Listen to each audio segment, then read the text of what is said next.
Today we're going to be reading 3 Hens and a Peacock.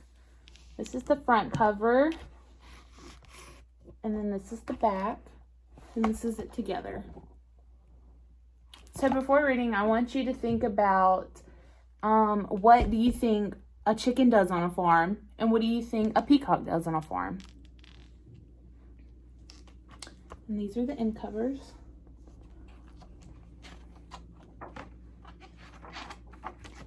Three Hens and a Peacock, written by Laminack and illustrated by Henry Cole.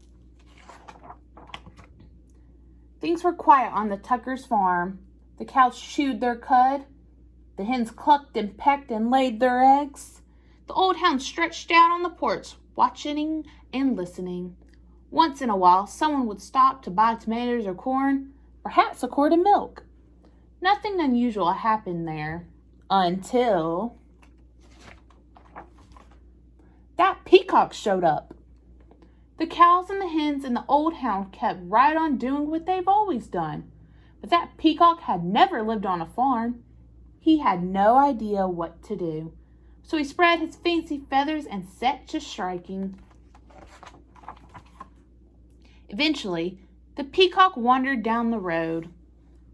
When the cars whizzed by, he shook his feathers and cried out his loudest voice. Of course, folks stopped for a closer look. Day after day, more folks stopped to admire the peacock, and they all bought tomatoes and corn, eggs and milk. Business on the Tuckers' farm was booming.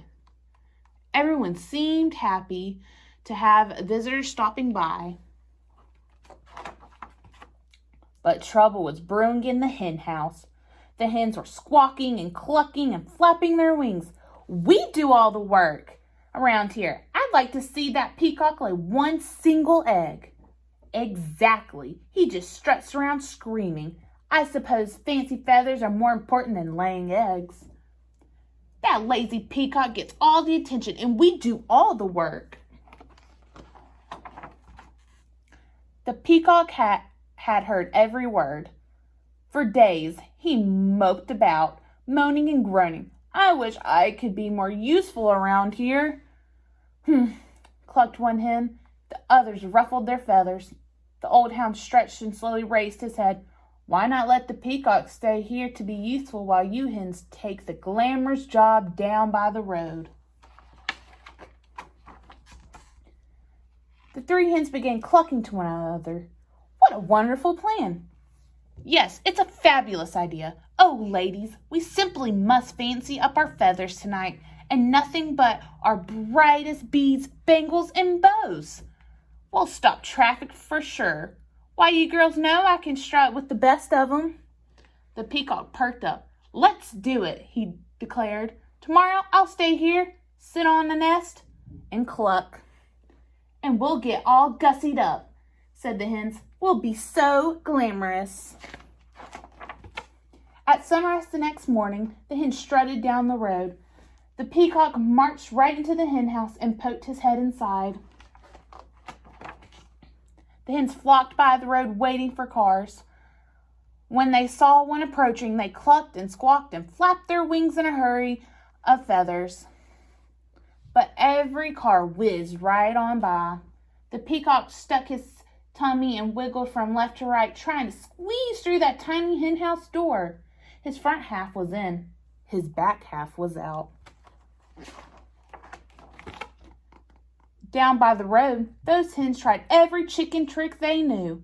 Still, no car stopped. Finally, the peacock made it into the hen house. He held his breath and pushed with all his might.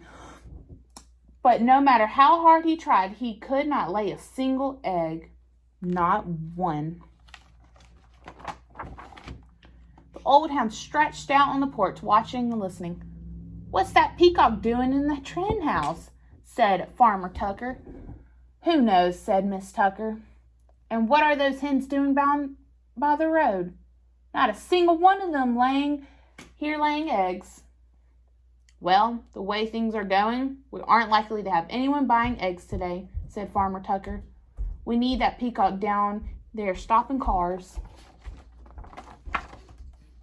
When the peacock heard that, he smiled the biggest smile he'd ever saw on a bird's beak. I am helping, he thought. He squirmed back and forth until he popped out of that crammed hen house.